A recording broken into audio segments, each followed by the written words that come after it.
আসসালামু আলাইকুম। আজকে আমরা দেখব কিভাবে ওরাকল এক্সপ্রেস এডিশন ডাউনলোড এবং ইনস্টল করতে হয়। ডাউনলোড করার জন্য আমি গুগলে চলে যাব। ওরাকল ডাটাবেজ এক্সি লিখে এন্টার দিব। Oracle database express edition download নামে একটি অ্যাড্রেস চলে আসবে। এখানে আমি ক্লিক করব। এখানে আমি সর্বশেষ ভার্সন হিসাবে Oracle database 21C express edition for Windows দেখতে পাচ্ছি। যেহেতু আমার অপারেটিং সিস্টেম উইন্ডোজ, তাই আমি এটি ডাউনলোড করব। যাদের লিনাক্স, তারা এখান থেকে লিনাক্সের ভার্সন ডাউনলোড করে নিতে পারে। এখানে ক্লিক করব। ক্লিক করার সাথে সাথে আমাকে দেখাবে আমি এটি কোথায় সেভ করতে চাই। সেভ করে দিব। ডাটাবেসটি ডাউনলোড হয়ে গেছে এবং আমি রাইট বাটন ক্লিক করে এক্সট্রাক্ট করে নিয়েছি। এখন আমি সেটআপে রাইট বাটন ক্লিক করে রান এস অ্যাডমিনিস্ট্রেটর ক্লিক করব। তারপর ইনস্টলেশন স্টার্ট হয়ে যাবে। নেক্সটে ক্লিক করব। অ্যাকসেপ্ট দিব। আবার নেক্সটে ক্লিক করব। আবার নেক্সটে ক্লিক করব।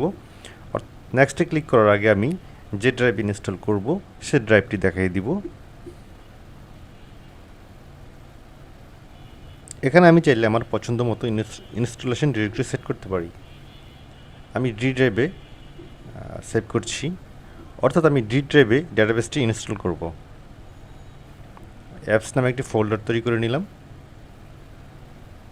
এবং সেটি দেখিয়ে ওকে বাটনে ক্লিক করলাম এবং নেক্সট ক্লিক করলাম। তারপর আমার পাসওয়ার্ড চাবে, সিস্টেম পাসওয়ার্ড। আমি সিস্টেমের একটি পাসওয়ার্ড দিয়ে দিব। প্রথম ঘরে যা দিব, দ্বিতীয় ঘরে সেটি দিব।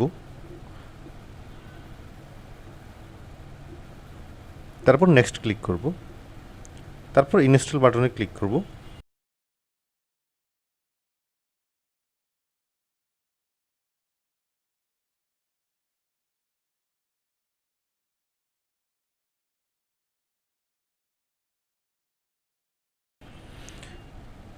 ইনস্টল কমপ্লিট হয়ে গেছে। আমি এখন ফিনিশ বাটনে ক্লিক করব। ইনস্টল হয়েছে। আমি এখন কমন প্রম্পটে চলে যাব। তারপর এসকিউএল প্লাস লিখব। ডাটাবেজ ইউজার নেম এবং পাসওয়ার্ড দিব। সিস আর সিসডিবি। সিস এবং সিসডিবি এরর আসছে। আমি যে ইউজারটি দিয়েছিলাম হচ্ছে ইনস্টল করার সময়, ওই ইউজারটি দিব সিস্টেম এবং ওই পাসওয়ার্ডটি দিয়ে এন্টার দিব। দেখতে পাচ্ছি এখানে ওরাকল ডাটাবেস কানেক্টেড হয়ে গেছে এবং কানেক্টেড হওয়ার পর ওরাকল ভার্সন সহ এবং রিলিজ ডেট সহ একটি মেসেজ দেখাবে।